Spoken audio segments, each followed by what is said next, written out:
Blog Talk Radio.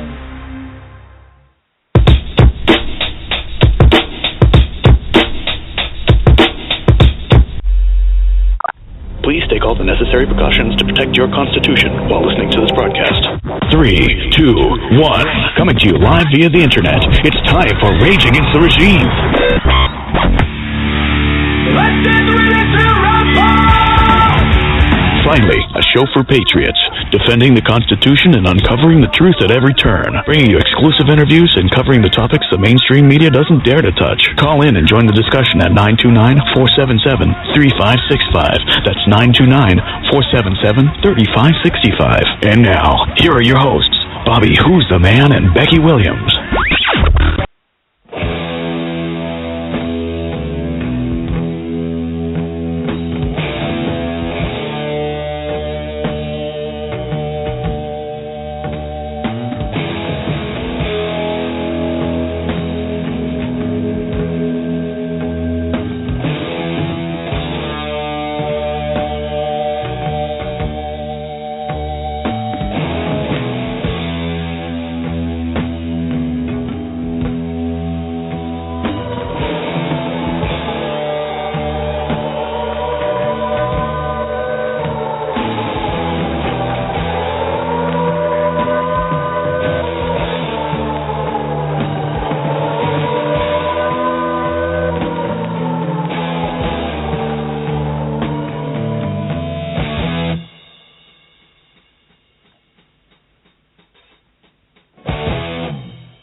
Gathered in their masses,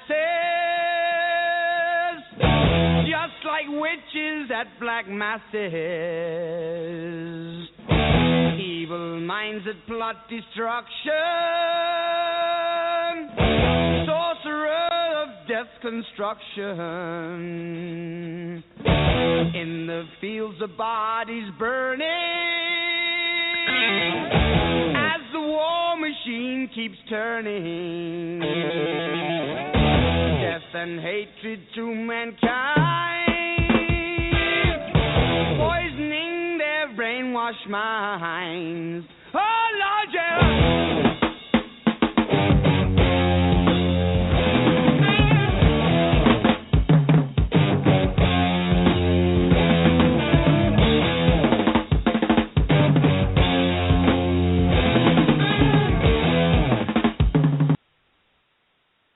I think Ozzy said it best. How about you, Bobby?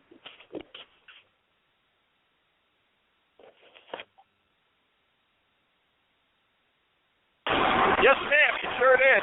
You sure did. You did it very well. And if that isn't more descriptive than I've heard any artist state it, and it was long before its time, Ozzy Osbourne knew exactly what the hell was coming.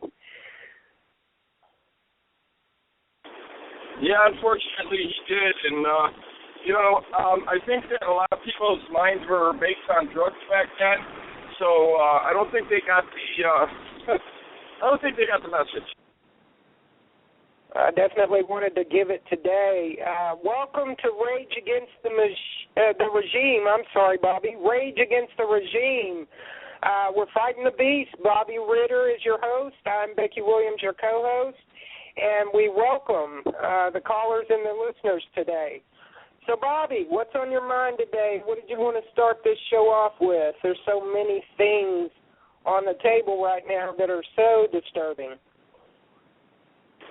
Well, you know what? I kind of want to lead off where we finished off on the Spreaker show. We've been doing pre-shows for the big shows. We move it from Spreaker over here to Blog Talk and do the big shows, but, we just get you warmed up over there. There is so much that we could be talking about right now. Some of the things that we were talking about over there is the president bringing in a Muslim to be one of the main people for the Homeland Security in charge of immigration and stuff, and, and reform. And then, there's just like, I've got a list that is probably as tall as I am, and I'm 6'1", So, I mean, we could pretty much go in any direction that you really want to go in. I mean, let's just get started. Let's start with this new Muslim piece of shit, cockroach, burqa-wearing devil's minion that has been appointed by Obama as the director for the U.S. Citizenship and Immigration in the Department of Homeland Security. Wow, that's a smack, isn't it? Her name is Fatima Noor. She's to assist the director for U.S. Citizenship and Immigration. Listen, people, I don't need to tell you that all that have been coming through that border are not Hispanic. They're not Mexican nationals. Many, and I'm talking millions. Don't listen to these deflated numbers that the White House has been blowing up your ass about how many were granted amnesty by the usurper that sits up in the office, little Mo Cockroach himself, Obama, signing an unconstitutional executive order for amnesty without congressional approval. Of course, those spineless bastards backpedaled, and after making a public notification that they were outraged at his unconstitutional and unlawful act to even have the balls to create an executive order for that, they backpedaled just days later, stating that he was well within the guidelines of the Constitution, which we all know is bullshit. But many of those coming through that border are Muslim cockroaches, terrorists, Al-Qaeda, ISIS, any of the other Hamas, any of the other terrorist groups that our government and other governments across the world have not only created but funded, armed, and have brought here for the slaughter, for the final battle. Bobby, what do you think about this? I mean, how are you feeling about this, brother? Well, you know what? It's part of the big plan. That's all it is.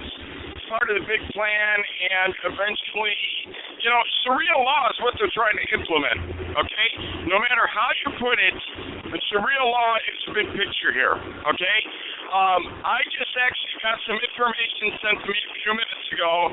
I'm actually reviewing it right now. There's videos of a couple that are in a town somewhere. I forgot the name of the town, and the couple is walking and holding hands. Some officers that are calling themselves Sharia police officers come walking up to the couple and tell them, do you realize where you are, what country you're in, and everything, and that they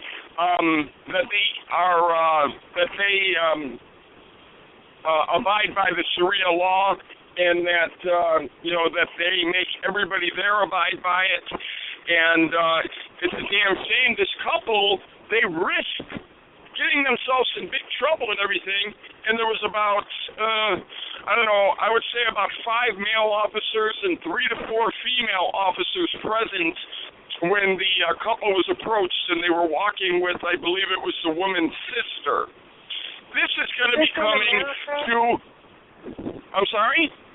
Is this in America, or is this over in England? No, ma'am. No. It's in another country, but what it's boiling down to is, I believe the person that released the video, they're trying to make a point because they're trying to do this in Michigan, okay? And I believe it's Dearborn, Michigan, is the city in the United States that they're trying to implement Sharia law. The town is ran by Muslims, and almost every business owner there is Muslim. And it's coming to your town, any town, USA, if we allow this bullcrap to keep happening, and then we're making people from the Homeland Security, Muslim people, we're hiring them for jobs in Homeland Security? Is that not an oxymoron? I mean, it gets me sick to my stomach, okay? And you know what? Go Go ahead. There's a lot of interference, so I can't really hear everything you're saying, but go ahead. Okay, and another thing, I'm sorry, you know what, everybody, let me apologize. I thought I'd be off work by now, but I'm not, and I have this goofy headset in because if I take it out and I have the phone up to my ear while I'm driving, I'm going to end up getting a ticket, and I can't afford that. So another thing that I wanted to talk about, okay, maybe this is better if if it's like this. Another thing that I wanted to talk about is there's reports coming out today that are being released everywhere that Obama was a CIA operative. Okay? This is coming from CIA officers that Obama was a CIA operative, but they did not release what his job was with the CIA or what his position was. But the news is coming out and it's hitting everywhere, and everybody's starting to get all the information. Yeah, I heard that from you earlier on Spreaker.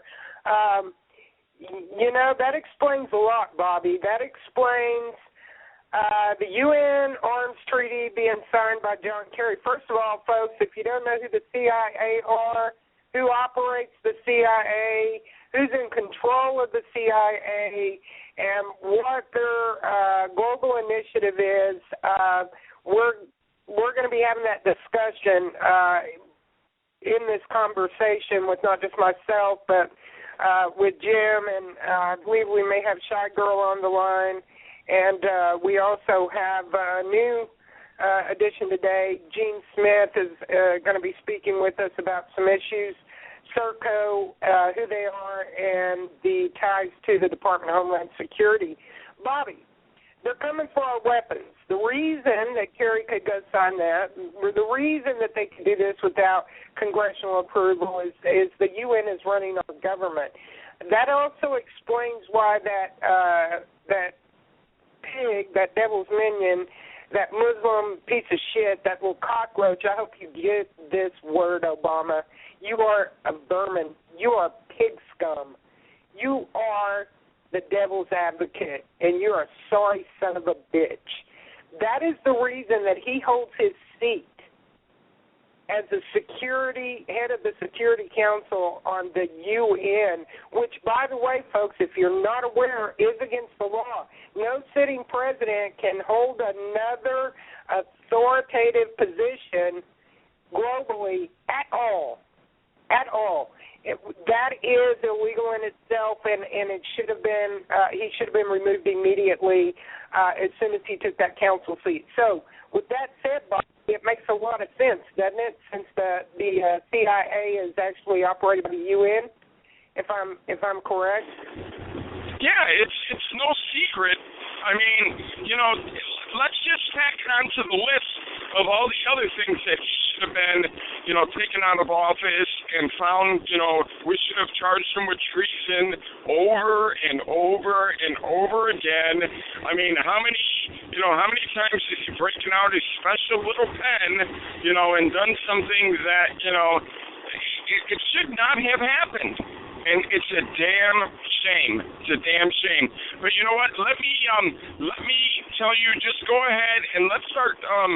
If you have somebody else to talk to bring in right now, and I can try to eliminate this noise. I only got about 5 or 7 more minutes of this driving to do, and then I'm done with this. So if you can, maybe you can bring in whoever you wanted to bring in and start talking about whatever, and then I can catch back up.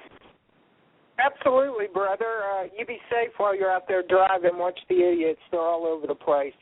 I've got Jim Aiken from Bank vs. You.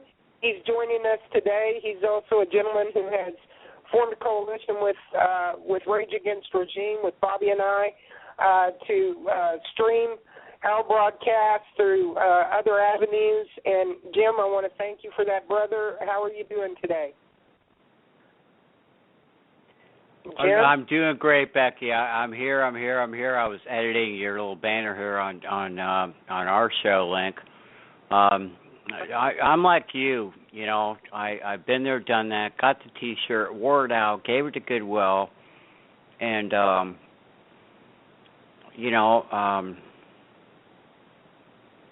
it is just sickening. We watched the hearings the other day on the Obamacare and the moron that called us idiots, and it was amazing at the backpedal. Okay, and you know what? To catch up on, because I really woke up in 2007, and if you want to catch up on all those years of expertise, it came in that one hearing. The lies. I mean, my God, you have to be living under a rock for several years to not see that. I don't have that information, and I'll get back to you with that information. And you have to talk to my attorney or my counsel. Are you kidding me? If I'm in the court of law as a defendant, which basically this is, I don't think I have the right to tell the prosecuting counsel nor the judge that, hey, listen, I'm not going to answer your silly questions. You got to get with my Gambino team here behind me that are passing me notes all day. Yeah. And then you look at her attorney, and I'll yield, Becky, and he's putting a Slim Mint in his mouth and sitting there with this pompous look like, yeah, my girl's tough. Yeah, we're going to get through this. Hey, this is bullshit. It's Absolutely. Bullshit. The whole thing's bullshit. Yeah. Absolutely, So brother. Thanks for KT, inviting are you on board? Have we got Shy Girl? Who's on 602 area? Who's on? That's me, Karen. Hey, Karen. There's Karen. How you doing today, sis? Hey, I've been real agitated for the last couple of days, and I'm going to tell you why. Because I evolved with some information that I got a hold of, and it was sent to me, and I asked for it, and so on and so forth. So I got really agitated really quick because I evolved too fast for my brain to catch up with it. And I've been listening to you, and this is now it's not your fault. It's because it's the way we're programmed. But I've been listening, and it's the mindset of most Americans. What they don't get, you keep repeating the words "our government." They are not our government. The United States government, they can only control Washington D.C., 10 square miles, and any federal buildings or forts that they have anywhere. So, and that's why I'm having issues because I'm so agitated over it because everything I thought I had is gone. So I'm having to rewire too fast and I can't catch up. But I'm listening. Yeah, go ahead. Karen, I don't mean to, but I'll lose this thought.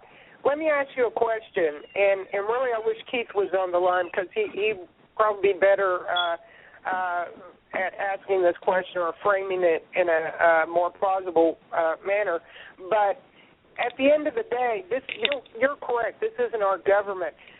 Therefore, we still have to. We're kind of in a catch-22 here. If this is, in fact, not our government, we know that it's not. We know that we've been taken over. It's not our government. Do we, in fact, still have to adhere to constitutional law in order to remove them? Do we still have to insist on being completely lawful to handle a lawless situation? What is your take on that? My take is on that. Now, the Constitution, that is what we rely on. When we're talking about our rights, it guarantees our God-given rights. Now, we follow the Constitution, but there's one thing here. Now, the United States Corporation, even though it officially dissolved itself on October 25th, it is a foreign entity. Now, that in itself makes it now that it's a rogue foreign entity operating unconstitutionally, unlawfully, because they've dissolved itself. So it's no more than if we had a pack of Iraqis come into the country and say they're going to rule us. Come again with the October 26th. Explain to the listeners out there exactly what you're referencing. October 25th, the United States Corporation officially dissolved its corporation. Now, and it was filed also in the state of Delaware, which if you try to go on the Secretary of State Delaware, it is no longer there. It's been scrubbed from their database. It doesn't exist anymore. So it's invalid. It doesn't even exist, but it's still there, and they're still operating as if though they do. And they're foreign. And most of the people in there are foreign. You know, they have people, Obama, Brennan, Moore. I mean, these people, and well, you know, there was more. There was Elderberry, excuse me. I call him Elderberry. But where is he? He's in Texas somewhere. Jesus Christ! Probably helping funnel his people through. So, you know, they're not a government at all anymore because they dissolved. So the corporation doesn't even exist. Now, why did they do this? Wow! And how could they even still operate? Profound, isn't it?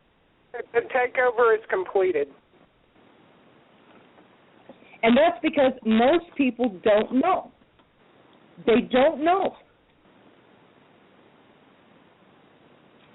Jim, what's your take on that, brother? Perceived trust and normalcy bias. Perceived trust and normalcy bias, folks. That's why they don't know. That's why they call us crazy, because there is no way in these folks' minds that the great United States of America could ever be responsible for anything called a false flag event or anything that we've all studied and researched together. You know, and as much as I have patience, I am not trying to wake people up anymore. I'm coagulating with folks like yourselves and trying to figure out a way to either fix it or save my ass and our ass. Yeah. Wow. Yeah, the possibilities are scary, aren't they? Well, yeah, they are. And, you know, we're together every day here. We're together every day. We evolve here. And a lot of us, KT is you know, dealing, she's got a little health issue, and you know, I pray for her. I don't dwell on it, but you know, that breaks my heart, and she's not here with us tonight. But you know, we've been working together on this bullshit for years, and each and every day it's just like, yeah, okay, I get it, but you know, when is the court going to come off a very fine bottle of wine called us that we go out there and really get something done? Seriously, I don't want to be here. You know, none of us belong here. We were called here. So what is our mission, and when do we execute? And Becky, I hope I answered your question, because you know, it's Friday, and in my Scottish blood, I get wound up on Fridays. Wow, Karen, that is the most disheartening, devastating, unbelievable news I do believe I've ever had to endure. And so going by that, now that the United States Corporation is defunct and does no longer exist, so anything that Congress just passed is invalid. It's invalid. And because they're completely rogue. So anything we do to remove them would be within our right.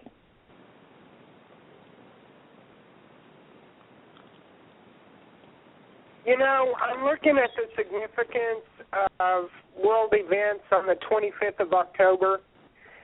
Audit Bureau report on state bodies was completed. Ex-senior officials found in financial violations. That was done in Kuwait. Russian ambassador, almost all opposition forces are in favor of Armenia's accession to the EU. Armenian president was to meet with France's president on that date. How many women will there be in elected positions? Pakistani and Afghan foreign affairs experts and China playing a greater role in Afghanistan. Council held 2,280 volunteers for APEC Economic Leaders Week. Etiquette training. That was in Beijing. Anybody that knows anything about APEC, and we actually have somebody on the line that'll be more versed in that area, that's going to be Jean, because she can talk all of this financials and the instruction and research. I'm going to go ahead and bring her on. Government follows party plan to realize law-abiding governance. Boy, that could hold a bunch of information. Blueprint for legal reform adopted by a key party session.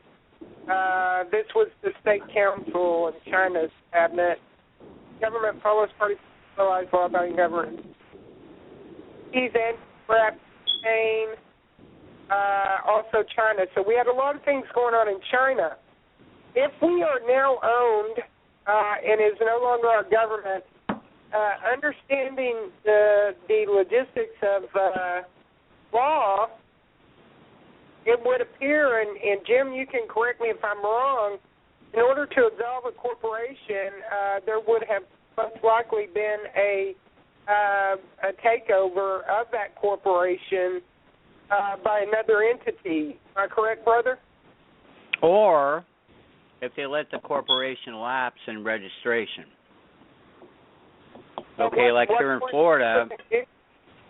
Well, in Florida, sunbiz.org is our government website where you can go check up on all corporations.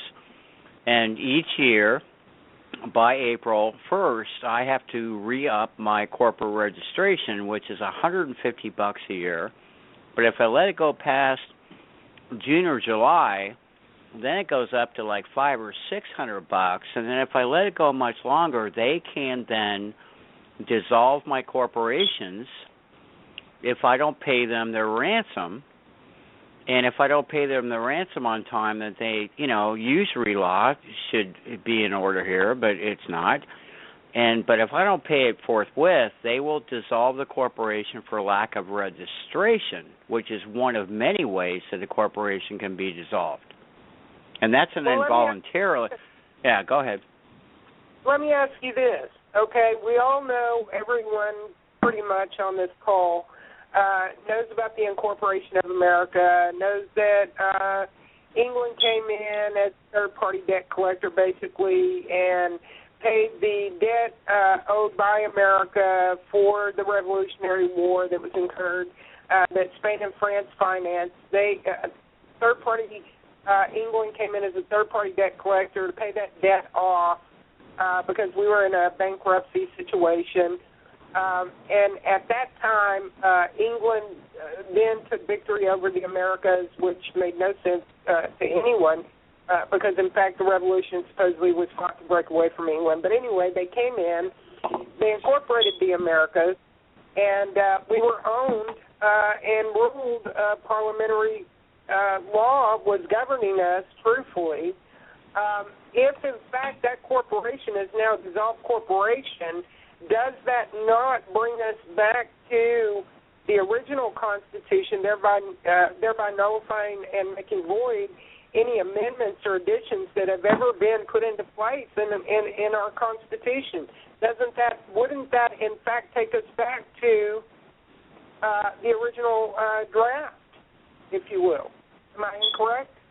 Well, you would think so. Yeah, go ahead, ladies.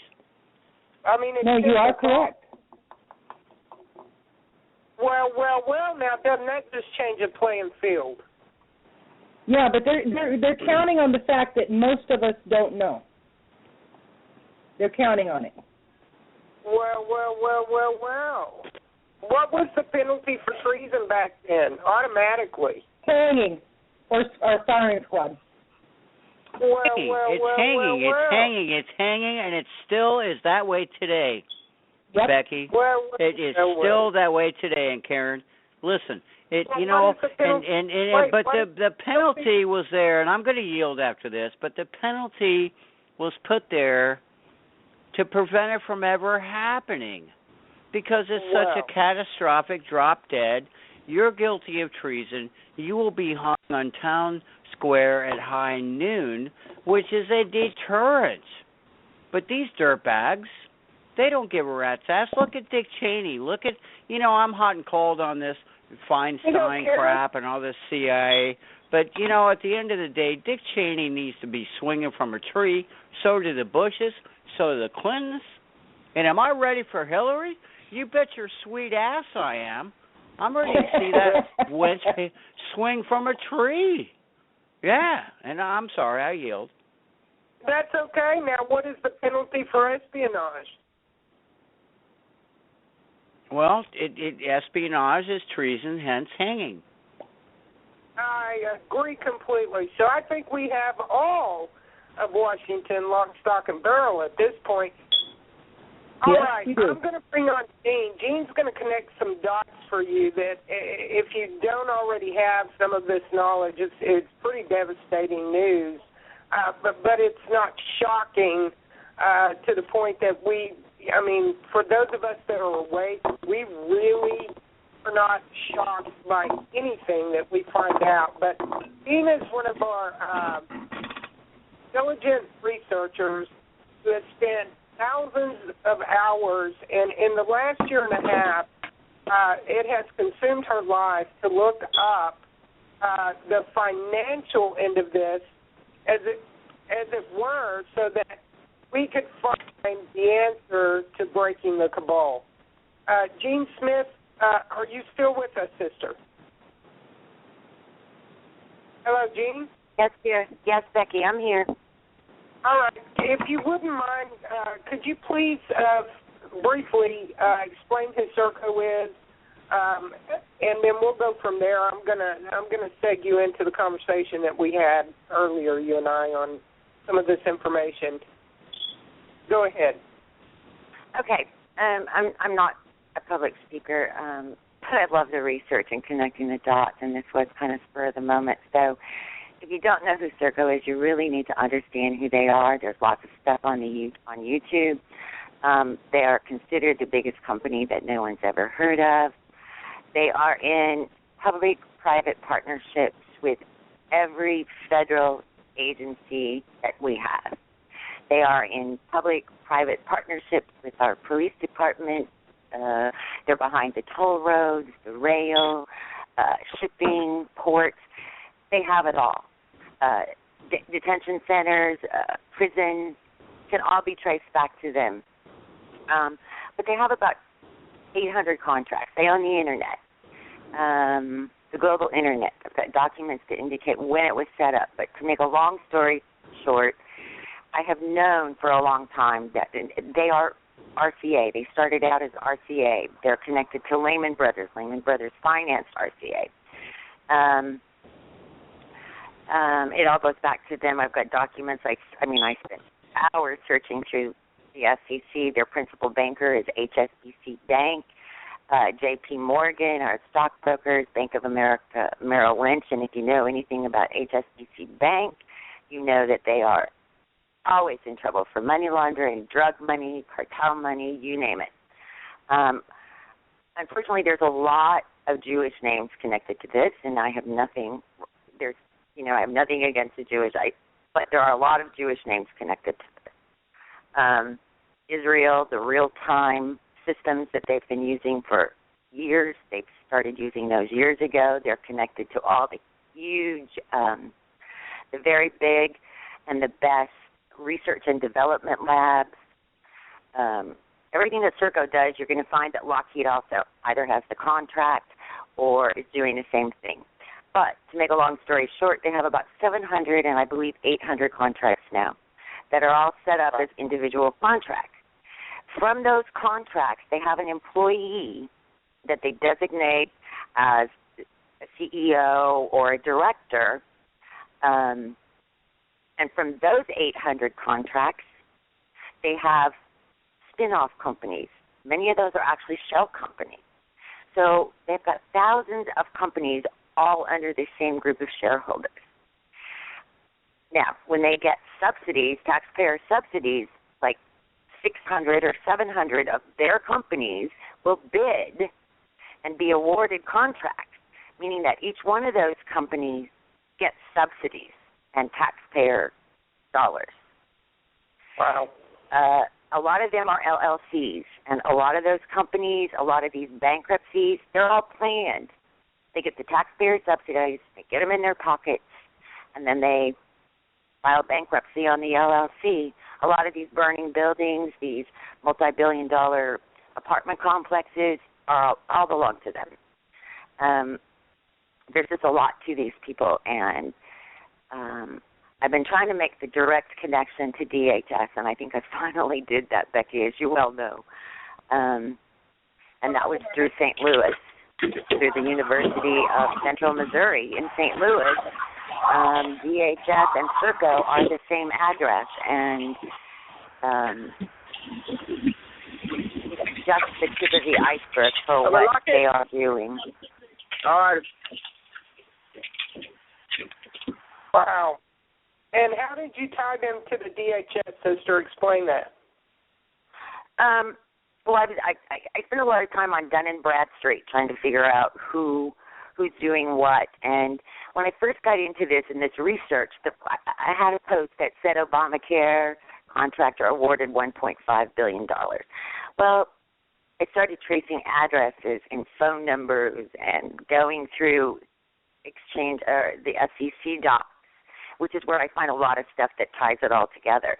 I just, knowing who their banker is, knowing who, and just following them for the last year and a half and trying to figure out who's connected to who and why this was all occurring and what did we need to do. I guess we needed to find out who was actually doing it and understanding what they were doing. But I traced an address, which I do all the time. I trace the addresses. I find an address, I trace it, and of course, Serco, one of the Serco addresses listed on Dun & Bradstreet, and there's only one because they've got numerous addresses across the country, numerous locations in every state, and I know that DHS has numerous locations in every state, but when you start tracing those addresses, it's amazing what comes up. Another one of the addresses I traced goes directly to the FCC. So it's, just tracing an address or a phone number and seeing what comes up, and it never fails me. It just never does. Who owns Serco? Have you gotten that far? Who actually owns Serco? Who are the players? Be Lockheed Martin, HSBC Bank. The Clintons are involved. The Clinton Global Initiative is involved with HSBC Bank. The day that Lehman Brothers went bankrupt, just before they went bankrupt, Jeb Bush and his cousin George Walker, the fourth, were put into Lehman Brothers in 2006 to oversee their global investments. As well as another, he was an Israeli CEO, I believe he was ex-Mossad, was also put into Lehman Brothers. I'm sure it was to oversee the crash. But Lehman Brothers was about $400 to $600 billion short. They couldn't figure out where they had it. Well, I guess it was there a couple months before the crash, and then when they finally crashed. That was Dick Fuld, if I may interrupt, and that was Dick Fuld, and I air the Fall of the Lehman Brothers movie maybe once a week, typically on Sunday mornings, and I am very intimately familiar with what happened with Lehman and the banks, to include HSBC, to include the trust, Wells Fargo, with the mortgage and the mortgage-backed securities. And I just wanted to say you have a captive audience in what you're saying to me here, because you were dead on target, in my opinion. And I'm sorry to interrupt, but I just had to say it. But when I realized that that money was missing, I went to the HSBC, the Securities and Exchange Commission, and I knew what date to look for. And the same day that they went bankrupt, Lehman Brothers deposited money into HSBC. And those are in the Really? Securities and Exchange documents. Really? Yeah. Yes, To the same tune day. of how much? You can go into the to the- Securities and Exchange documents. It's there. In fact, I think I have a screenshot of it. How much money Yeah. was deposited? Well, I don't remember the exact amount or if it even indicated the exact amount. But it went Okay. into detail that they had gone bankrupt, but blah, blah, blah. But it was the same day, December 15th. And then Wow. it also looks like, Sorry.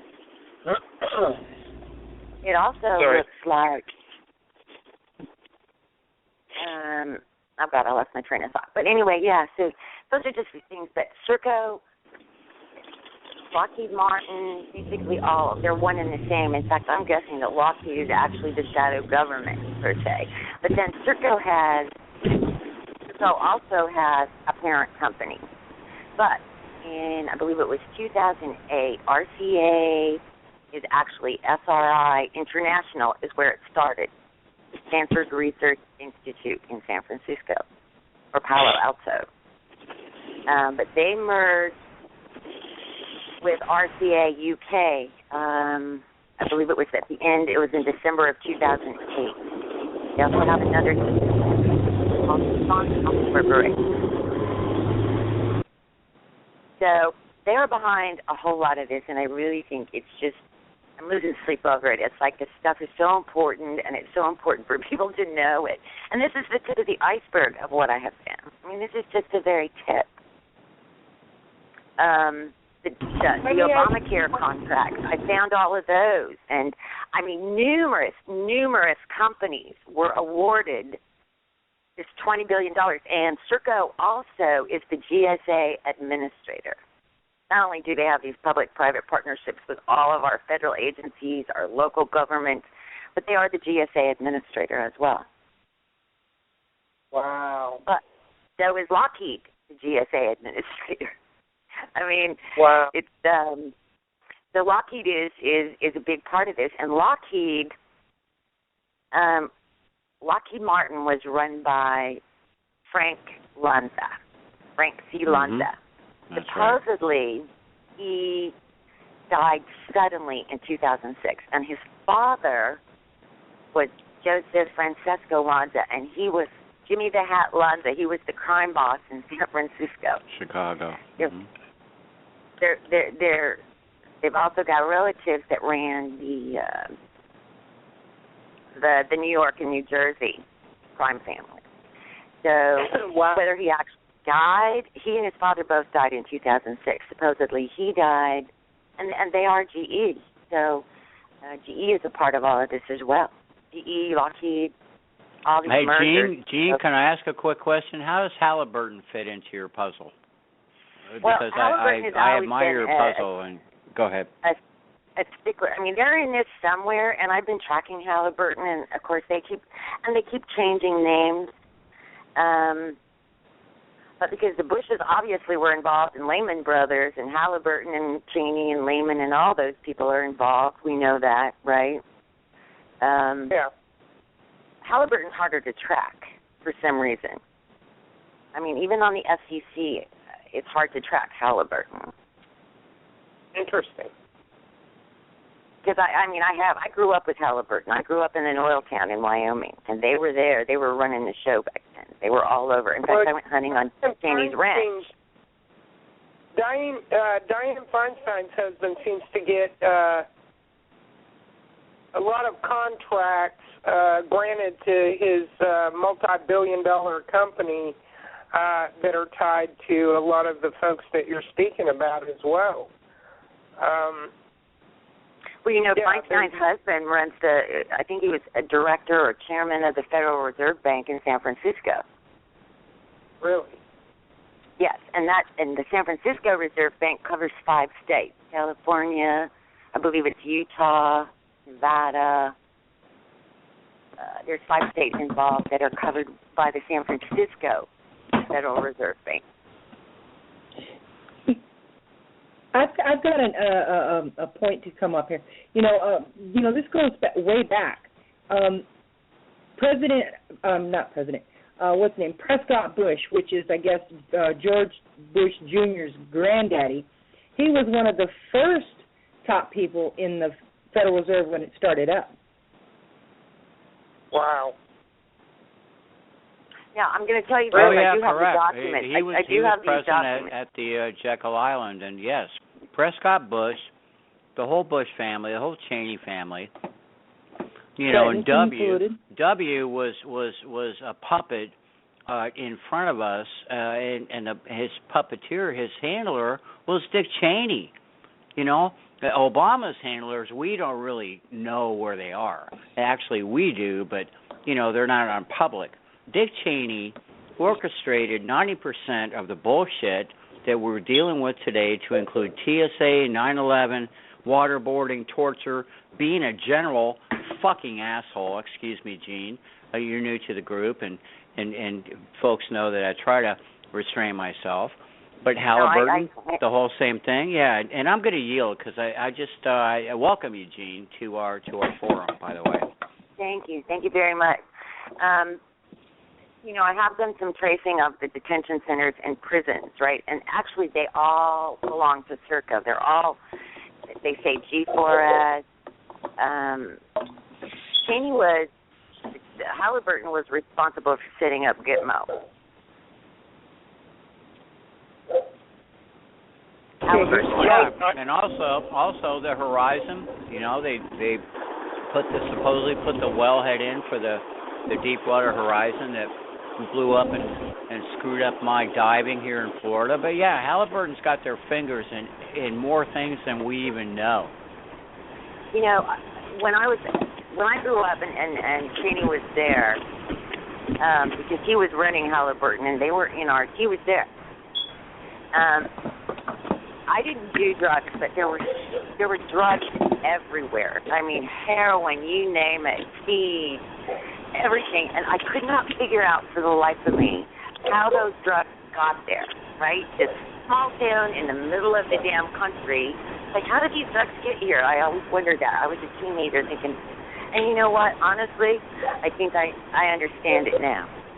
Because wherever you find Halliburton, you're going to find drugs, you're going to find crime, you're going to find whatever. But Halliburton is a part of Serco. I know that. I just have yet to find that one document that connects it. But I will. Hey, let me. Go ahead, Fred. Yeah, I'm actually in a quieter place, I believe. I'm hoping I'm not nowhere near as loud as I was before. Though I'm in a stick shift, so it probably sounds a little bit, but I apologize again for the noise.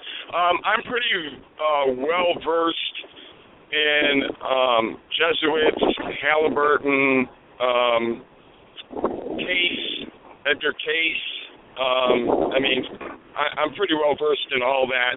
I have a friend who is a education major who is probably one of the most knowledgeable people that I've ever met in my life when it comes to Jesuits, when it comes to Halliburton, when it comes to we can go on and on, the Bilderberg Group, whatever. And all I know is one thing, HSBC being the biggest bank in the world, okay? And most people don't even realize how much HSBC is behind, how many major corporations that they are actually the note holders to and everything else. They are the number one, I will say, disease that this world has. But as Gene was saying, most people don't even know anything about the Jesuits. And, I know some people that are kind of hell-bent on the Jesuits, and that's all that they study. So sometimes some of the information that they share with us is kind of just over the top. But, to get the point across, what you're saying, yes, if most people, like we say every day on this show, it's a learning experience. Every time we do a so I learned something, and I'm hoping that we can teach somebody something. Don't just take our word for it. Go on the internet, go anywhere that you can and look it up. The Jesuits. You're going to be intrigued in all the information in the history and everything that you can find out about them, but don't be infatuated with it, because some of the stuff that you will read about them you might be impressed with, but they are the devil in disguise. So that's pretty much what I wanted to add to it. But Gene, welcome aboard with us. We try to share as much information as we possibly can. We like to bring new information to the table. My buddy that I have, you can actually even probably find out information about him online. His name is Chi, C-H-I, Townsend, T-O-W-N-S-O-N. No, that is not his real name. Chi, meaning like Chicago, and then Townsend would be like Chi-Town's son, is kind of what his name means altogether. It's not his real name, but he's very, very, very knowledgeable into all of that. So I really appreciate you sharing that, because, I don't really know enough to tell other people about it, but I know enough, that I've actually been taught in the past by my buddy, and it's really, really good information to know, especially when it comes to the Jesuits and knowing the history of them, and then also knowing about the Rockefeller and the Rothschilds, and the list goes on and on. Always follow the money. Okay, you want to know where the true problem comes from? Follow the money. Oh, I do. That's how I find all this stuff, is follow the money. The money is always first. And another thing about the money, the way it is set up at this point, our funding, it all goes into this big pot. And they might allocate $20 billion for Obamacare, but any agency that is within their GSA, on their GSA contract list, can take that money. So if they're looking for $100 million to fight racism, you can bet that they need money for something else. It's the way it's set up. And Serco is the administrator. Right, exactly. So, and people don't understand how the funding is. They think there's money allocated for one thing. And the CIA, all the NSA, we've got, 17 or 18 different departments that are now intelligence agencies. A lot of those people are not really, we're paying for all these different agencies and we're funding all these agencies, but maybe one or two of those agencies actually do anything. Right. There was a guy in the Treasury Department who got caught watching porn, and he said, hey, I don't have anything to do all day. We don't have anything to do. And Serco holds the retirement fund for the entire federal government, which is supposedly around 4.2 million people at latest count. Wow. Real quick, you guys, I've got a couple of other callers on the line. I've lost Absolutely. two who dropped bring them off. on, sister. Bring them on. I want to bring them on. Thank you, Ginny. 937 area code. If you're still listening, you dropped off. We'd love for you to call back in.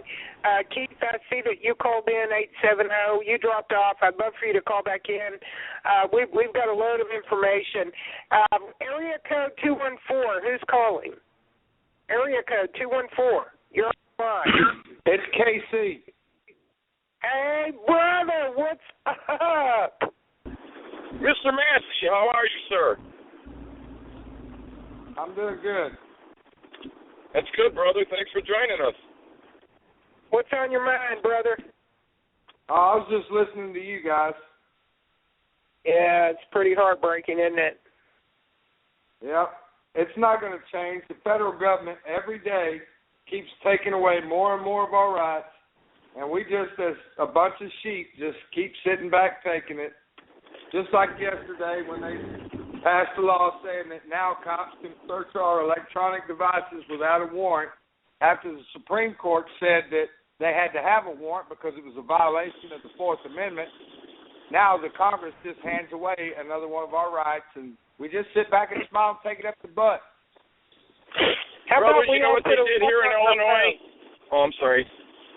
I was just going to tell Casey, you know what they did here in Illinois? They made it to where we cannot use cameras and we cannot use recording devices any longer with the police here in Illinois. No fraction of the police can we record whatsoever.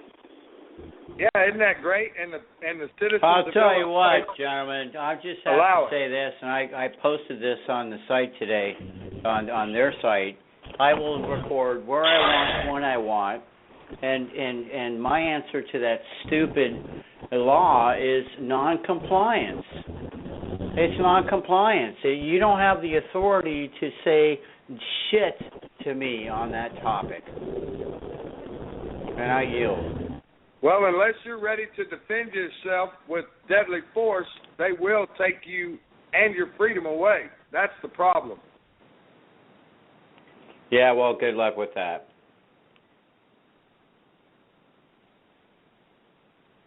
I mean, do you guys think that a lot of this too is I mean, I think some of these laws, they've been doing this spying since 1996.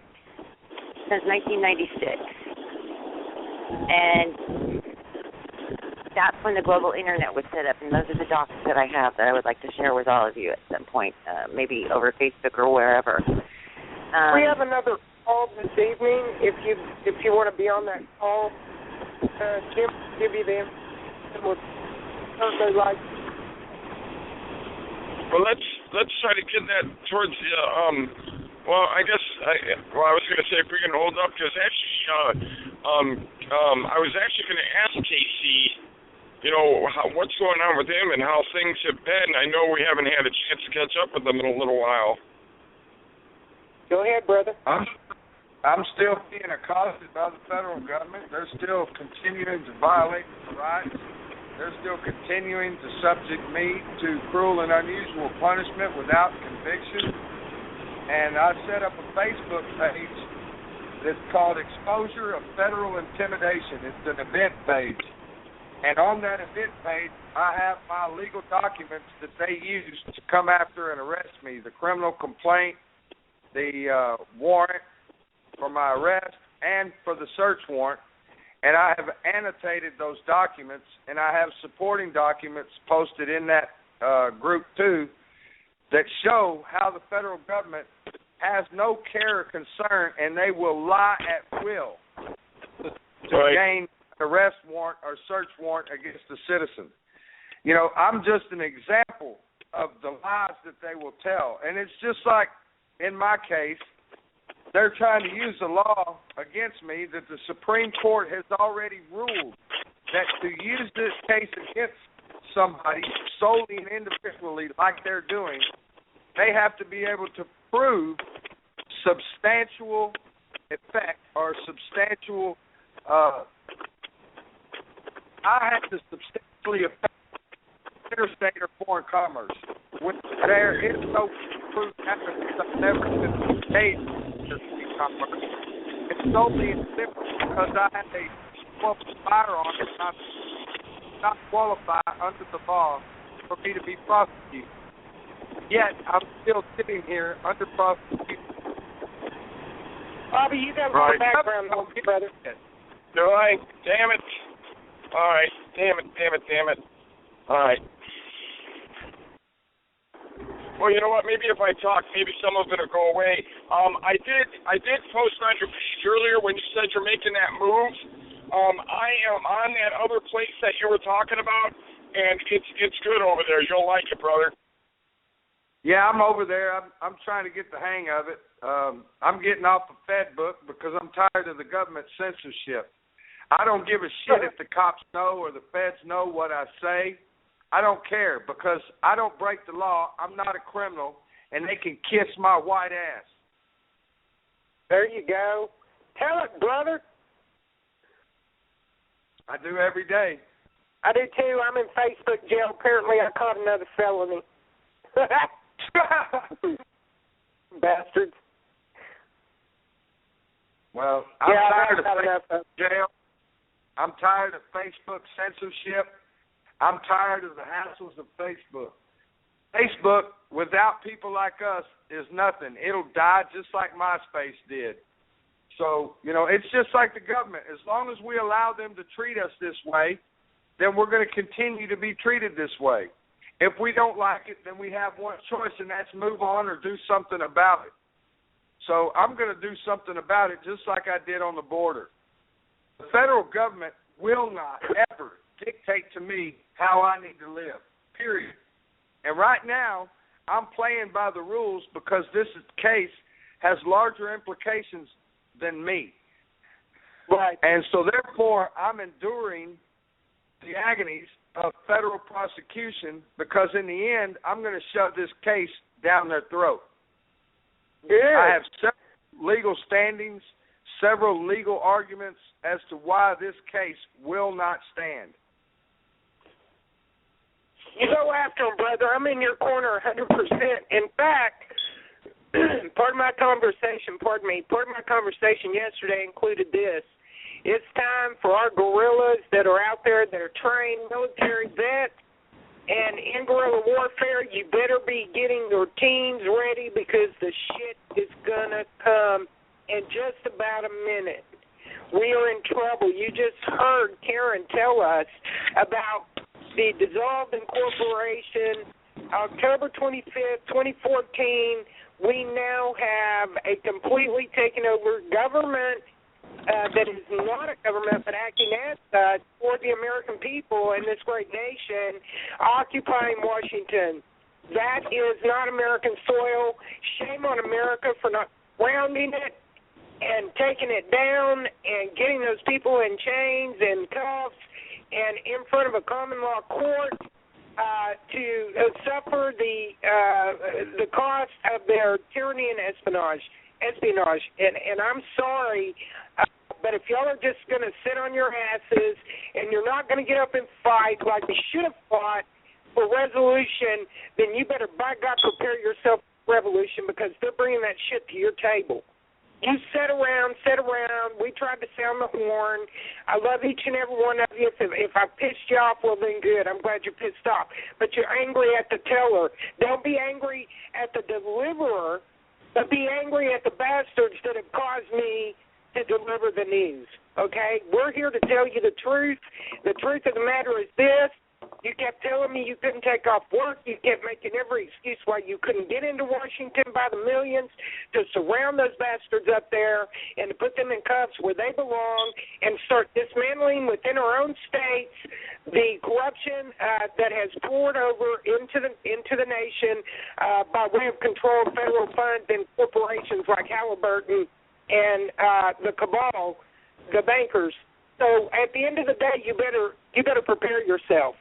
You better prepare yourself. You think you didn't have money to travel? I hope you made provision for your family. We're in a world of shit that's coming. Go ahead, brother. Area code 361.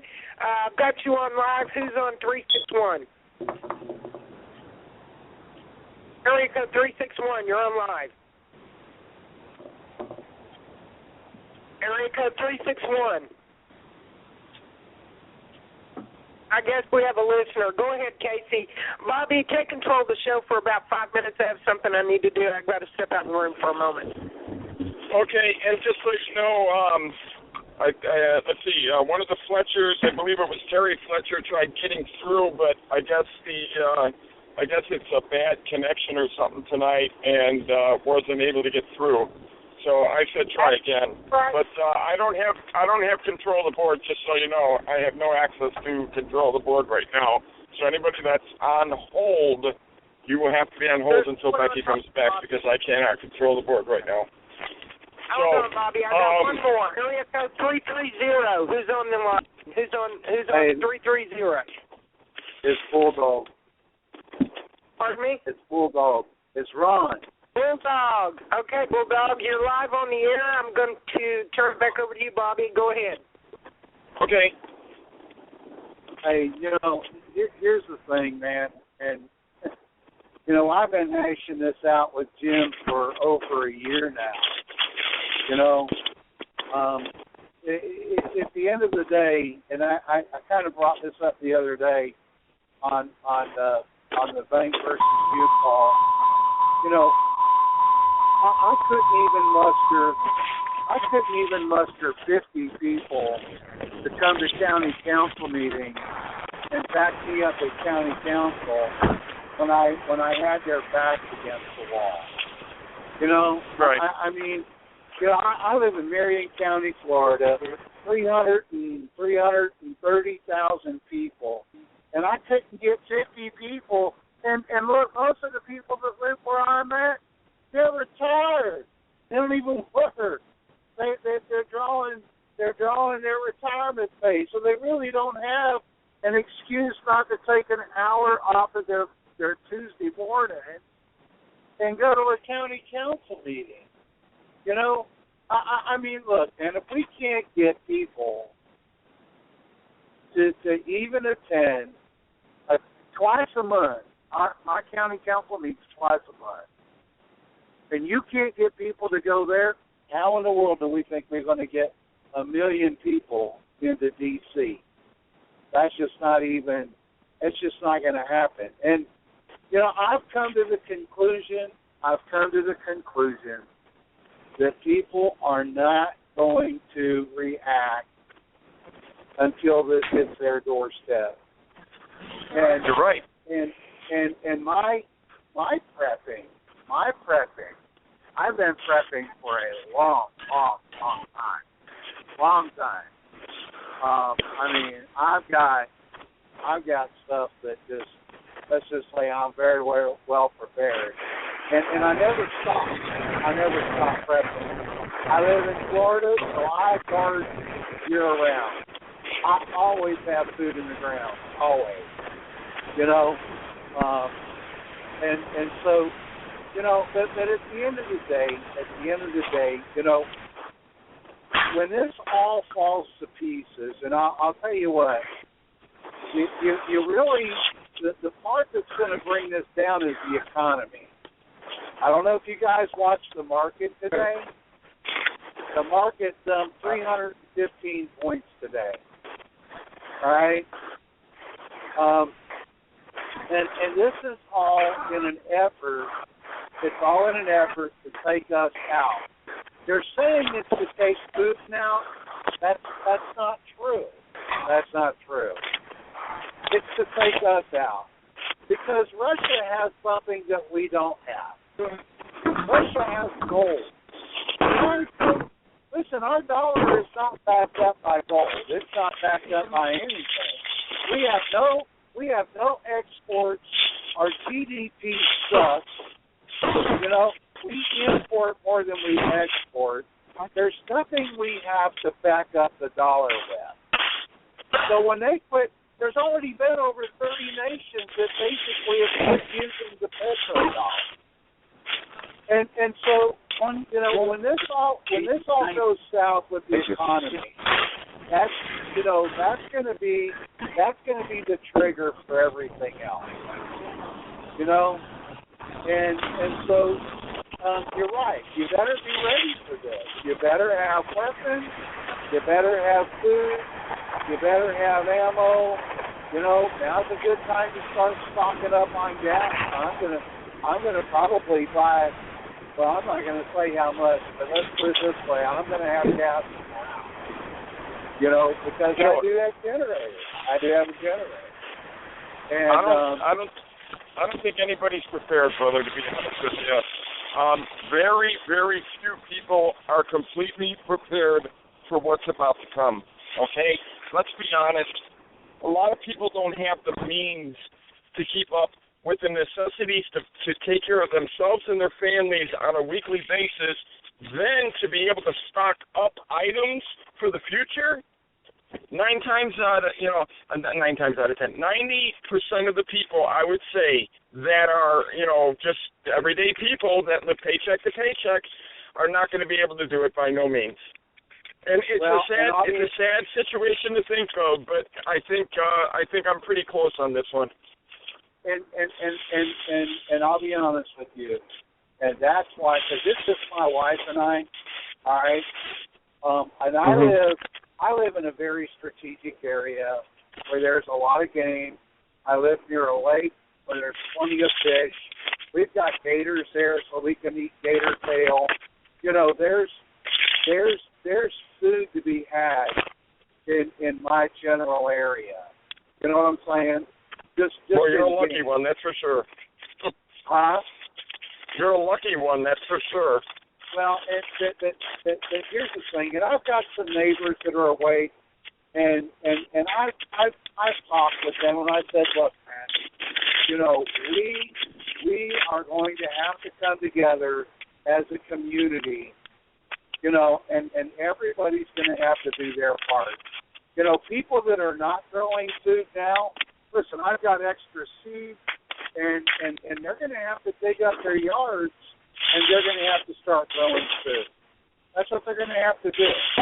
And so I'm actually trying to help prep for other people as well, because we can't just kick them to the curb, man. That's not the right thing to do. You know what I'm saying? Well, see, your neighbors are going to be the first people that you're probably going to have to worry about, because when their kids start getting hungry, and they don't have the means to take care of them, and they don't have the food that you have, and the water that you have, and the ammunition that you have to be able to hunt, and so on and so forth, guess what? Now they do, because they're going to come knocking on your door, and you know what? It's going to be a wolf in sheep's clothing, and you know what? I'm not saying that about everybody, so please, nobody misunderstand what I'm saying. You just don't know who's going to be who. Because when your family is hungry and your kids don't have food on the table and they don't have no way to eat, you're going to do whatever the hell you have to do to feed your family. Well, and I got that. And the thing is, around my neighborhood, the other part of it is right around where I'm at specifically, nobody's armed. I'm the only one with weapons. Seriously. Right. You know, it's crazy. It's crazy. And I do have some elderly there. That they are prepping, you know, which is a good thing. Right. But you know, I'm extremely well armed. Okay. And I'm a vet, and the good thing is I've got some SEALs and Marines that live back around where we're at back there, and of course, you know, those guys are going to step up to the plate as well. We're in actually a very good area that's very defensible. There's 3 ways in, 3 ways out, and like I say, we can defend our neighborhood pretty well. For the most part, it's a bunch of hilljacks down there, you know, so they're all hunters and fishermen, and so everybody has a little something that they can bring to the table. And if we can get neighborhoods together like that, you know, and look, you know, everybody's going to have to chip in and do their share, you know, and that's, if there's anything that's good out of this, that might be the one good thing, is that it brings us back to a point or place of working together as a community. Did I lose you? All right. No, I'm here. Oh, okay. Well, I'm here. I'm just listening. I'm letting you go on. No, I'm climbing a mountain, and sometimes I lose it going up this mountain. But that, like I say, you know, there could be a blessing out of this in that we do gather as a community once again, and restore a the local level. You know, so even even though it's bad, it could turn out to be good. It really could, and I see that. You know, right? And you know, we've got some people in our neighborhood that have some leadership ability. Like I say, I've gone to my county council and just slammed them with, why aren't you guys, getting us ready for this? That's part of your job. I went to the sheriff. I confronted the sheriff, and I was like, what are you going to do when this happens? And he told me he told me, well, here's what I can do. And I said, I know the law. I said, I know your authority, and I know what you can do. But that wasn't my question. My question is, what are you going to do? Right. You know what I'm saying? Are you going to line the border and take care of business? Or are you going to play the corporate card and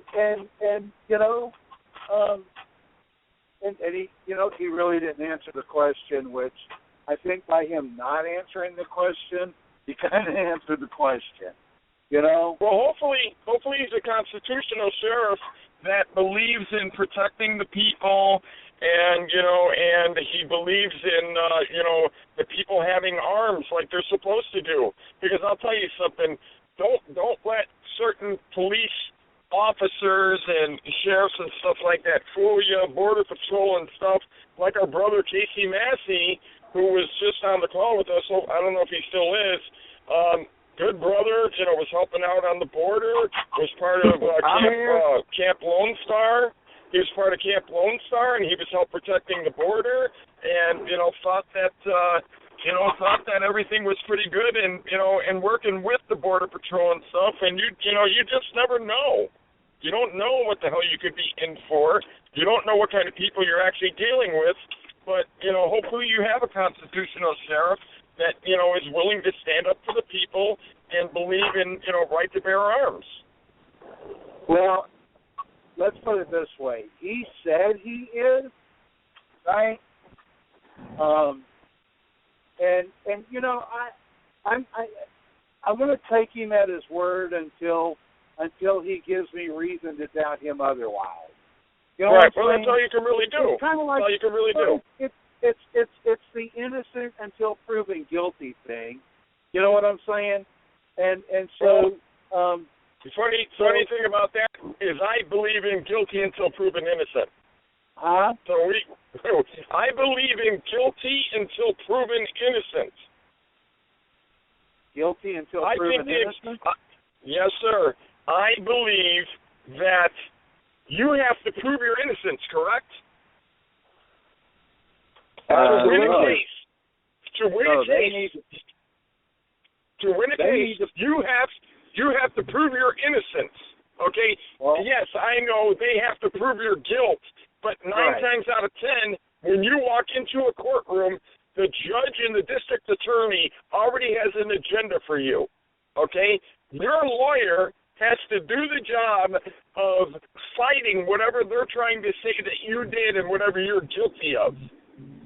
And I've seen too many people go to jail for something that they didn't even do and crimes that they didn't even commit. Look at how many people that, get released from prisons all the time because the DNA wasn't correct or, something wasn't right or whatever. You know what I'm saying? I mean, it's not a knock to the police, but that's their job, to arrest people. It's their job to put people in jail and everything. They have to keep doing their job. So, and just like it's your lawyer's job to fight that. So. Yeah, no, and I got it. I mean. Right. Right.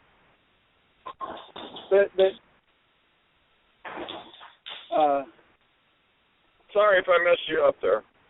No, you're fine. You're fine. Right. But at the end of the day, the thing is when we get to this, But we're going to have to, sooner or later, it's going to be fought in our backyard. And I have known this, for a long time. I have seen this when I was in the military, and I got out of the military in '90. I've just seen this for a long time. That I didn't think it would happen in my lifetime, but I did know that eventually. And I have to study history, really. I have to study history to know that this stuff happens. This stuff happens, man. We haven't. Most nations go through some type of a revolution about every 75 years. So we've actually had a very good run. We've done very well. We've done very well at being asleep. I'm sorry, what was that? She said we've done well being asleep.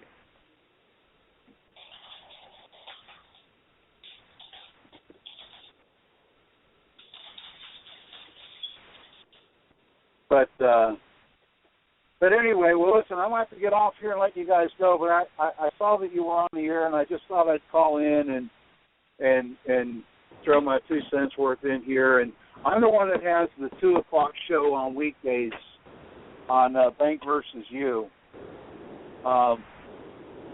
But you're right, man. This is not going to be. All right, guys, I got. It's not going to be pretty. It's not going to be fun, and the object here,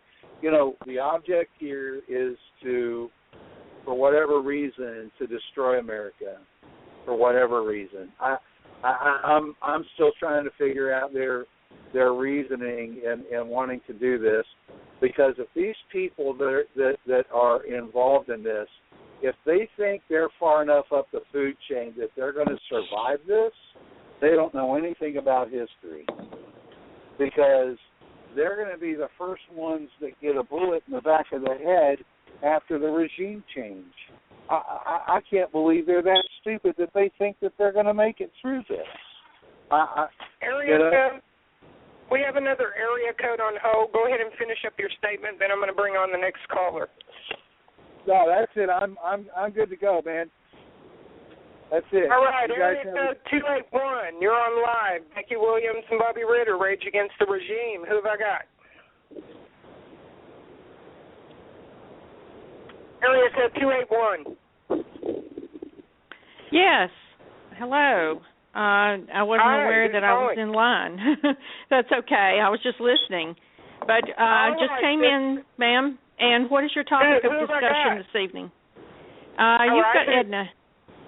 Hey, Edna, thank you for calling in, sister. I'll put you back on mute if you have nothing that you'd like to ask or interject. Becky? Hello? Yeah. Okay. Okay. You are discussing our national problems. The only thing that I could interject on would be contamination. And I've got plenty on contamination. Fantastic. Bring it to the table, sister. This is an open forum today. Oh, boy. Thank you.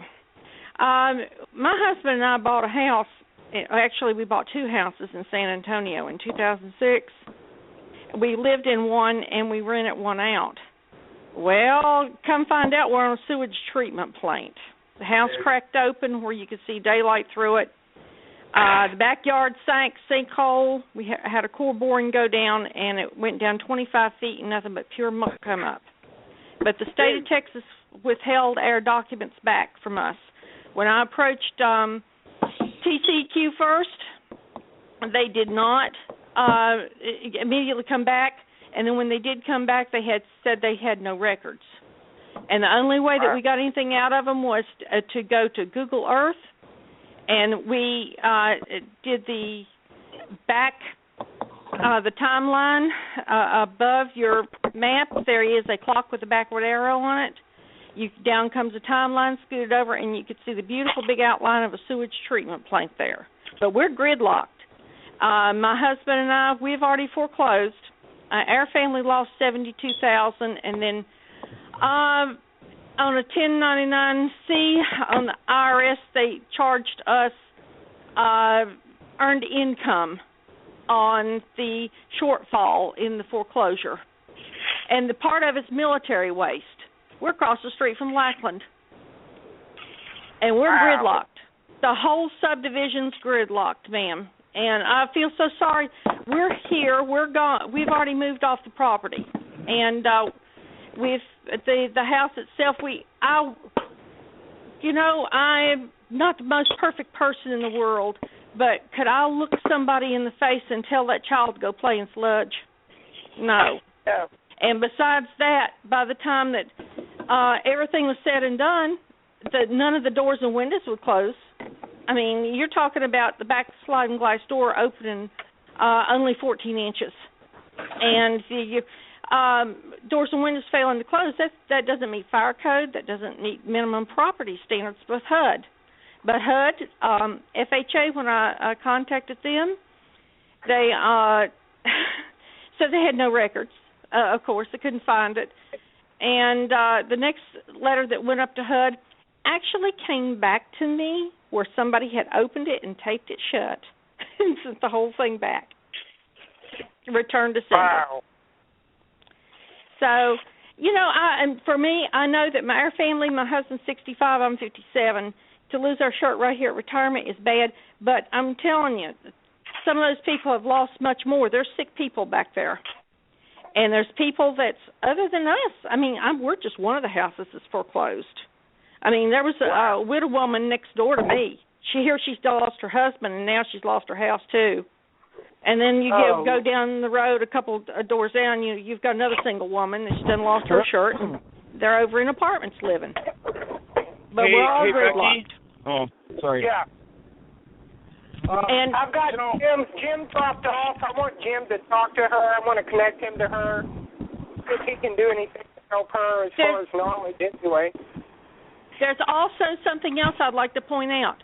Some of them down there, the ladies are angry. Of course they're angry. You go up the hill to Kelly Air Force Base, and you're going to find there's 11 cases of cancer and cancer-related illness in one city block. And you can go to the internet and put just Southside wants answers, San Antonio, and you're going to pull it up. And also, one of the schoolhouses not too far away from us is actually built on a dump. And it's pretty tough down in San Antonio. Somebody needs the federal government needs to come through there with a big old broom and start sweeping. Let me ask you a question. Have you run any toxicology, soil samples, water samples? Oh, there's all kinds of things. There's records that we find. TCQ finally did hand us over some records. Oh, it was bad. The list, I have it on my Facebook page. You can go Edna Jackson Whited, WHITED, and you're going to find maps. You'll find reports, the soil sampling reports. You're going to find it all. But it's a disgrace. We don't want the report. We want you folks to do your own. Sure. That way you have accurate reports. Well, we're out. Our family's out. I have brought forward what material that I have, and yes, there was one soil sample that was run, and it still had plenty of fecal matter in it. I mean, after all these years, it was just lots of it still there. Of course, whenever you look at the infrared, you're going to find red everywhere. It's where it's unhealthy. Mm-hmm. Yeah, brother, what's up? One moment, please. No, I'm sorry. I keep getting knocked out. I can't figure out why. I mean, it's the weirdest feeling in the world. They just keep knocking me out. I don't know what the hell's going on. Yeah, brother. Hang on. You know what? It's happening again. Hang on. Let me try to fix this. Damn it. All right. Hey, Jim, are you on the line again? Jim, are you with us? Yes, we're patched back into the show, and I'm here. Thank you, brother. I got bumped off as well. I apologize. I don't know what's going on with the board. Jim, have you heard any of Edna's conversation with us concerning situation she's in? I did, but I fell off right at the peak of what Edna was about to say. Well, you can go to my Facebook page, and I have it fixed where anyone can go in there. This is so horrible. I would not squash this from anybody because this is something this is not what America's about. We've got a city park back there. There is a set of apartment houses that's back. There is 282 houses that's there, and the black muck up in the yards, and the stench. And there is report the kids have got respiratory illness. The ones that I've come across, these ladies that are in their 30s, they've got heart arrhythmias. That's caused from heavy metal concentrations. And we've got there's thyroid cancer, lupus, and I have done numerous faxes into Congress, into the Senate, and also into the White House. And by the way, the White House remediated their yard. When they found that they had put sludge in their yard for fertilizer, and President Obama's wife wanted to grow her garden, they got out there and remediated the garden spot to get rid of the excess lead that came out of the fertilizer from the sludge. And that can also be found on the internet. And left us behind. Wow. But you can go and you just. Mm-hmm. I was gonna say let's give out the phone number for anybody else that might want to call in and join us. 929-477-3565. We've got good topics going tonight, and we've got some good people talking about it, so let's get in here. Anybody that wants to join the conversation, 929-477-3565. I also want to plug tomorrow night's show. Tomorrow at 3 o'clock Central Standard Time, Brandy from Operation America Freedom is going to be joining us, and she's going to come on and she's going to tell us pretty much everything that happened in Washington with Operation America Freedom, and she's going to share with us the experience that they had and how the turnout was, and so on and so forth. So I invite everybody to join us tomorrow night, well, actually tomorrow afternoon, from 3 o'clock till 5 o'clock, and we're going to be having her on. We're going to talk to her for about the first 30 to 45 minutes. Then we're going to open up the phone lines for anybody that might have a question for Brandy, and I think she's pretty much just like the public relations person and and the mouthpiece for them. So she's going to have plenty of information to share with us. I would like to say, Bobby, mm-hmm. can I interject real quick? If we get dropped sure, at Jim. the end of your show, Bobby and Becky, you're all welcome to rejoin us on the call bridge that we've got you patched into now. I don't know how long I'm going to last today. It's been a long week, but I'm in the Eastern time zone. We're just past 7.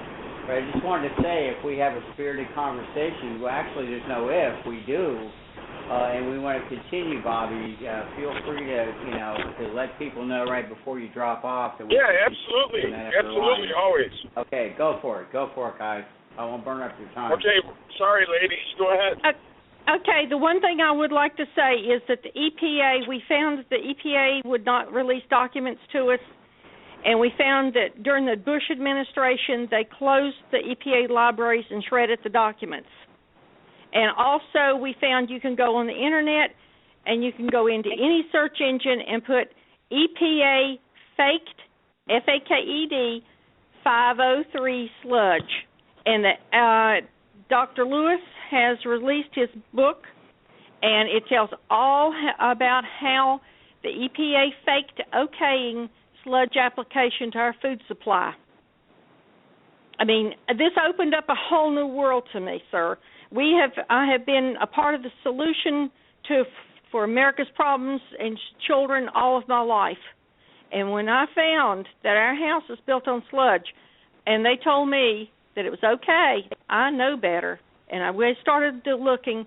There's some ladies that's up in Pennsylvania that's been working on it very, very hard, and my hat's off to them. There's West Texas has got some problems also about sludge application to the land, even as much as in Austin with their Dillo dirt. Their Dillo dirt, where they have been applying it, and some of it may have run down into Barton Springs. Somebody needs to get in there and check that. But seriously, the sludge application to the land has been faked. It's EPA faked 503 on the internet. Just go search it. You'll find it. And now it's questioning. President Reagan started applying. He produced the Clean Water Act for us. He said no more sludge application to our oceans. Well, you know what? If it's not good for the ocean, it's not good for us to consume as food supply. The heavy metals and so forth has been proven that it goes through the roots of the plants and comes on up. It's being linked to numerous things, everything from Alzheimer's, from the heavy metal concentrations on down. But it has given us a whole new aspect of what America has become. It's become corporationally greed to the point of ridiculous. Now, when it comes down to Europe has been making electricity out of sludge for years. You take the Netherlands, they have no place to apply sludge to. So they have been making electricity out of it. If you think about it, when you wash your hands, all that excess oil that comes out of that soap, all of that convenes things, and that doesn't count the methane that comes back off of it. Now, over in Los Angeles, they have been pumping some of the sludge into some of the abandoned oil wells and have been producing electricity off of it there. And so it's starting to turn. I think some of the sludge is being used in Portland cement around, but it's not happening fast enough, and it's certainly not happening fast enough for our subdivision. I'm really surprised that our government turned their back on us the way they have. Not one single elected official would come up and stand for us. The one that called in the investigation for us has been LULAC, but not one in San Antonio.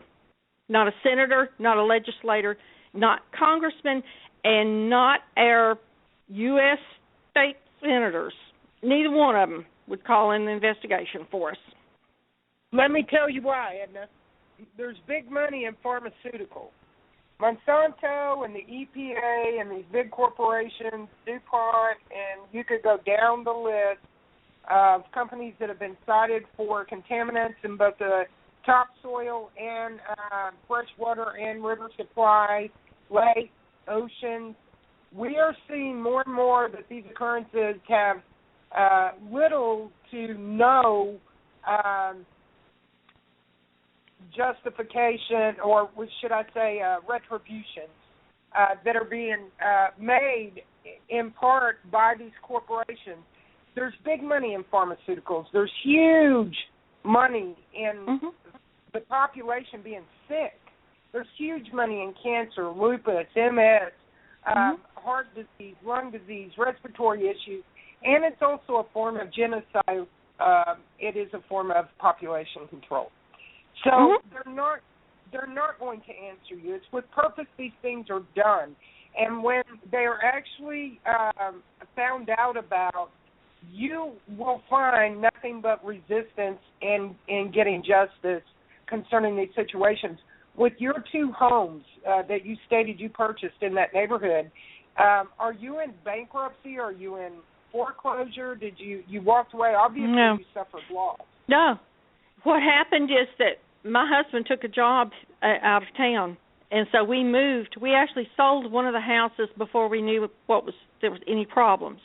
And we had lived outside of there and rented the other house out for about 2 years before we found that there was problems with the house.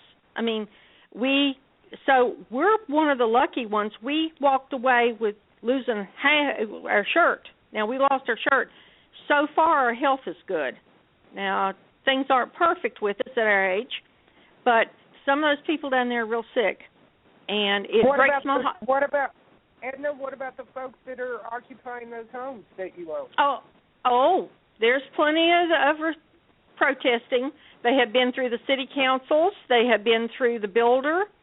They've done their homework. My hat's off to them. They've dressed in hazmat suits out in front of the builder and demonstrated. These houses, my house was 7 years and 8 months old. The one group that has come forward was Homeowners for Better Building. They have been in there looking at it. So far, we're all still defrauded of our life savings, shall we say, and our health. Those people down there, they're sick, and my heart goes out. They don't have money enough to move. But the one thing I can say is that the city of San Antonio has turned its back. They zoned that property before the sewage treatment plant closed for housing, if that tells you something. Edna, I will tell you this. The city of San Antonio is run by some Mexican mafia thugs. The Castro family needs to be incarcerated and punished for their crimes. They're from the boys down to their mama. That is a very corrupt Hispanic group. They hail from Mexico. They're part of the La Raza movement. You're in a bad situation in San Antonio. And, ma'am, if I had won the governorship, he would already be in jail. Unfortunately, I did not. Okay. Well, I'm sorry that you did not, ma'am. And it's truly, it's tough. It is tough down there. I know that it's a lawless thing. I know that it's pretty rampant. The gangs is pretty heavy in San Antonio. But the one thing I can... You've been taking over, sister. Go ahead. Well, the White House had full knowledge of our problem.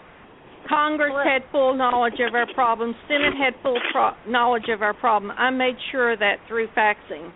And, I mean, we're talking about 70 pages deep of each fax, and there were 7 parts to it that went up to D.C. Now, to show you how corrupt it is in Texas, is before I could get a FedEx out, I had to drive it over the state line because I kept sending them out. Anything that went through, I believe it was Hutchins, didn't make it. And so also whenever I went to contact the state officials, somebody else would come back to me. And they said it was a problem in TPAS, that TPAS made the decision of who looked at your letter of complaint. Sounds like mass corruption going on, that's for damn sure. And I'm sure they got a tie-in with the Zetas also. You know, one of the drug cartels, you know, with being the Zetas and everything, running, you know, all the drugs from the border and all that type of crap. Oh, yes, it's tough down there. I've never come across corruption like this, but the main thing is that part of the sludge underneath us, part of the lines and one of the holding tanks was Lackland Air Force Base's sludge. Well, I live in the most corrupt state in the Union. Where? And Illinois.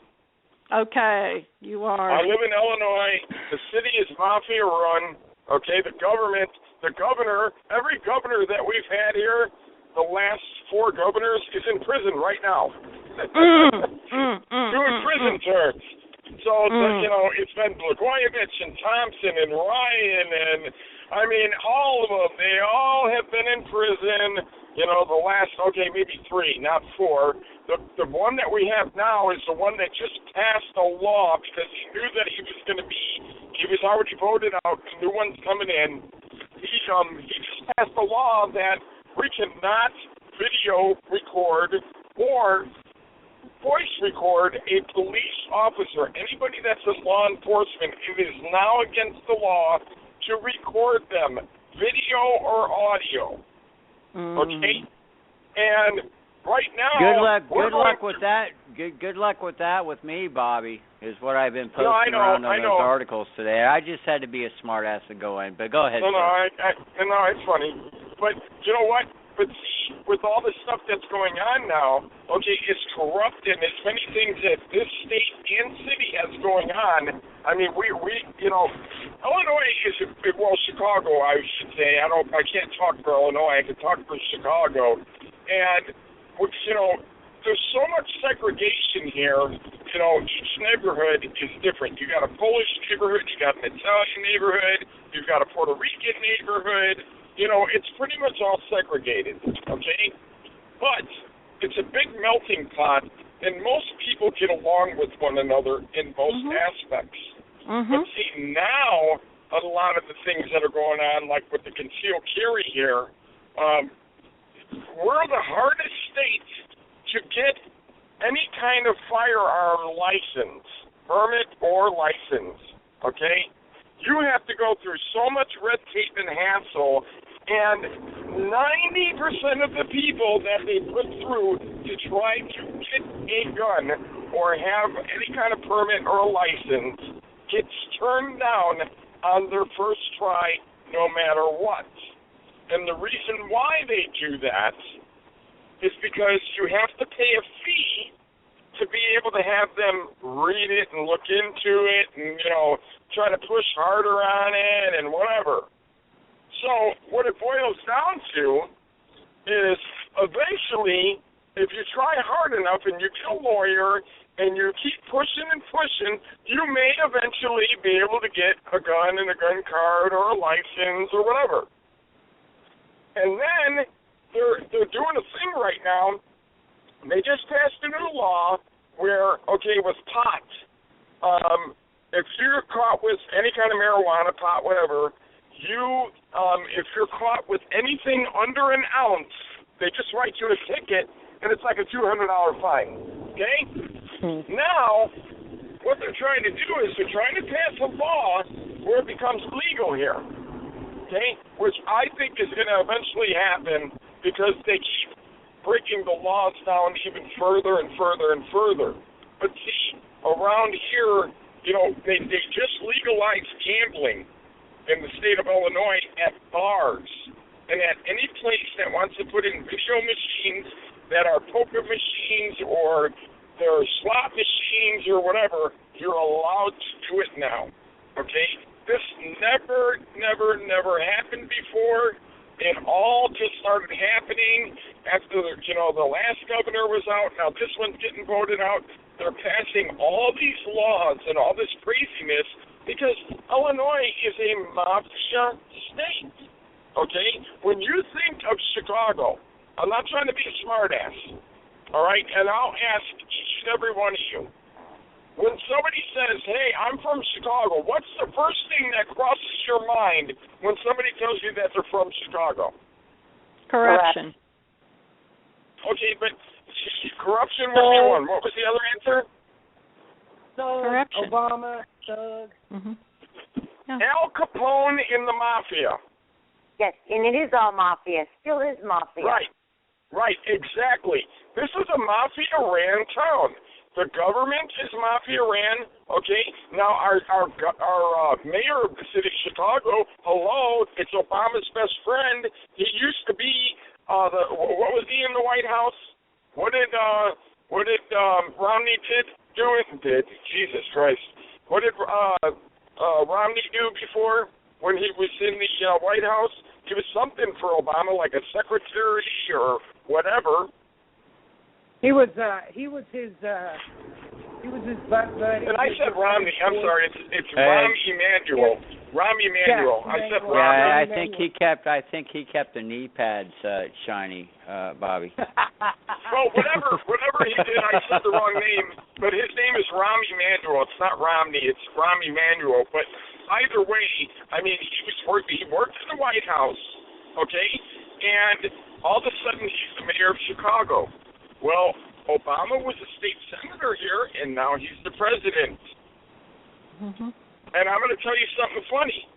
Rahm Emanuel is Jewish. Oh, really? There's nothing funny about that. He's the first Jewish mayor in the city of Chicago. Okay?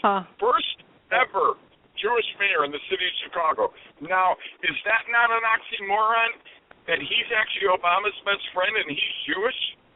Well, but I think that comes from the banks, i.e. Goldman Yes, Sachs, absolutely. Blankfein, and that's the history I bring to this.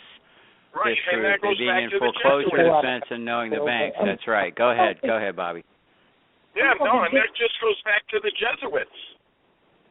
But the Warburgs, the Rothschilds, exactly, the Lanes, exactly, the Rockefellers, and through blood. They're all Jewish, and they're all either related through blood or marriage. One of the top. Wow. Arthur. Yeah, I've got all this. I found all the reading and materials that connected them all. Yeah, they're all connected. They're all connected through blood or marriage. There was a guy named Arnold Rothstein that was one of the first mafia bosses in New York. His mother was a Rothschild. I mean, they're all connected. Well, isn't it funny to well, they're inbred. That nobody knew all along too. that Bill Clinton was a Rockefeller? Well, guys, hear that news? The CEO of Lockheed was an Italian Jew. I just thought it was weird to come to find out that Bill Clinton was a Rockefeller. Nobody knew well, that. Bill, if you look at Bill that. Clinton's past, Bill Clinton, like Jimmy Carter and like Barry Cirrhosis, a loser, you know, they were come out of nowhere, and in the courts we call those ta-da documents. Oh, gee, Judge, I finally found the note after 6 years. It was found under the fax machine. These people came up from nowhere. Do the research on that one. Yeah. Well, you know what? Obama, the weirdest thing about Obama is we really didn't know a lot about him here in Illinois. I mean, when he became senator, I don't even know where the hell he came from. I don't even remember ever hearing about him, you know, running for Senate, and I don't remember hearing about him campaigning. I don't remember any of that. The first time I remember hearing about Obama was on Oprah Winfrey's show, when he went on and said, I'm running for president, or she said, do you have big news that you're going to tell us today, we hope? And he's like, yep, I'm running for president, whatever, and everybody started going nuts. Wow. Sir? You know, change is coming. You got that damn right. Change sure came all right. You buried our effing country. Well, that's how they approach us. You know, right. They take us on perceived trust and normalcy bias, and you know, if you vote me in, I promise to change. Well, it's shame on us. And again, this is what we're trying to regain, folks. But shame on us because once again we fell victim to our own perceived trust and normalcy bias. Anyone that's listened to my shows and in my rants over the years knows that those are my two favorite topics to discuss. And I keep stealing your show, Bobby. I keep, I live on this phone, and I have to remember I'm not on my show. I'm on your show one day. I'm going to steal your show one day, so don't worry about it. You do it, brother. You are more than welcome to, man. In fact, we're going to continue once your meter runs out. You know, come join us, and let's continue this. Well, we just might. But you know what? Let me press for tomorrow's show again.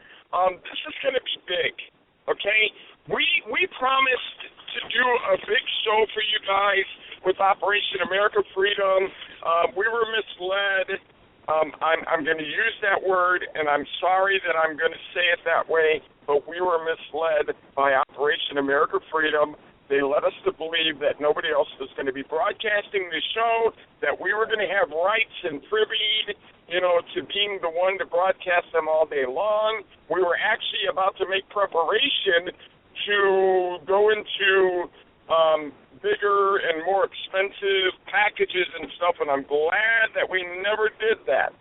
But neither here nor there, tomorrow Brandy will be on with us. She's the press secretary, and she is going to be sharing all the information with us and talking about, everything that happened, and, she was there, okay? She was there. So let's try to make a good call out of it. Let's try to get some calls on there and get the right questions asked, and I would love to invite you all back. So, and I would like to thank everybody that joined us tonight, and I'm not calling quits. We still have a couple minutes here, but I'm just trying to get some words in. So that's about it for me. Well, great I have one after Bobby, additional and question. again, and I'm going to just yield after I say this. I don't want to take up your time, but Bobby, we're all doing the same thing, and we've all come together, and we rebroadcast each other's shows. And God love you and God bless you, because I firsthand know what it takes to get this done, especially, I do at least 12, 14 hours nonstop every day. But God bless you, man, and we're here. You call me if you need anything, brother, and I'm going to say good night, and I'm sorry to interrupt early. No.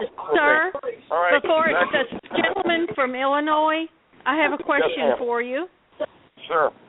How have you perceived Agenda 21 in Illinois? How has it affected your family? Oh, my God. Yeah, know what? It's pretty big. I'm from southwestern Virginia originally, and those poor people up in the New River Valley are hard-pressed under Agenda 21. And a lot of land, they're forcing the people out of their land. And so I'm asking you straight up, what do you see in Illinois? What do you perceive? It's pretty much the same thing here. That's going to be a good topic for a show, because we have only like 2-3 minutes left here. Okay. So to get into it hard and heavy would be kind of hard to do. But when it comes to Agenda 21, we're really getting hit hard here, especially people in southern Illinois. We did a show. If you go into the archives, we did a show with a guy named Cy Townsend, and he is the person that I was talking about that knows about the Jesuits and stuff like that. And if you go into our archive, and maybe on iTunes or even on Spreaker, and look up Cy Townsend, we did probably a good hour and a half just about Agenda 21. And and Illinois being affected big time, and it's a big issue right now here, especially with people that are awake, like all of us. And it's I don't know, it's getting kind of scary, to be honest with you, because who knows what's going to happen. Especially with the governor being, that's going to be taken out right now. So it's going to be quite interesting. If you go under ICLEI, under their website, and take a look at HOA, just put HOA ICLEI, and you're going to find that the HOAs are working through ICLEI. And I started researching HOAs years ago when I seen a house get taken out for $44. A man with his mortgage paid got his house foreclosed on for $44. And that's when I started researching something was going wrong. Yeah, I see that all the time. And I won't take up our time, but I see it every day. I have since for 7 years now. Yep. Mhm. All right, folks, we've got 90 seconds left on the show. I want to thank the panel for coming on. Edna, you're certainly welcome back. Anytime you want to come back onto this show, you feel free to come on in, sister. You brought a lot of good information. Bobby, I want to thank you for one more time for allowing us to air our views and rage against the regime. Obama, kiss my rosy white ass. We're coming. Becky, thanks for having me, dear. It was great. And Jim, Bobby, you guys, thanks so much for listening. Well, and thank you for hosting their show. Yes, thank you guys for coming on. Support and rage against the regime. Next time, bring your friends. Sometimes it gets a little crazy, and other times it gets crazier. But we're all in it together, and we're in it to win it. I love each and every one of you. God bless. You all are perfectly welcome to go under my Facebook. It's Edna Jackson White, and you're going to find all kinds of information about all kinds of topics. I'm sorry about that. You know what? I lost connection. So I know we're close enough, but I lost connection just now. I'm so sorry. This damn connection is it's bad. It's real bad. Jim, I'll see you over at Bankburg. For the rest of the panel, God bless you and thank you for coming on. This has been Rage Against the Regime with Bobby Ritter, Becky Williams, Jen Aiken, and the others. Thank you, Karen. Thank you, Edna. Thank you, Casey Massey, if you're still listening. Y'all have a good weekend. All right. God bless you all. See you over on the other call bridge. All right, brother. Thank you. God bless. All right. Good night, everybody. And until tomorrow night, everybody, this has been Rage Against the Regime podcast. Until next time.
Gathered in their masses,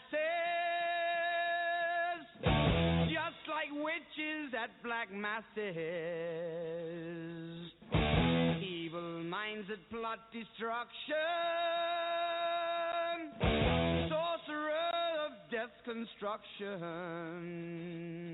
In the fields of bodies burning, as the war machine keeps turning, death and hatred to mankind, poisoning their brainwashed minds. Oh Lord, yeah.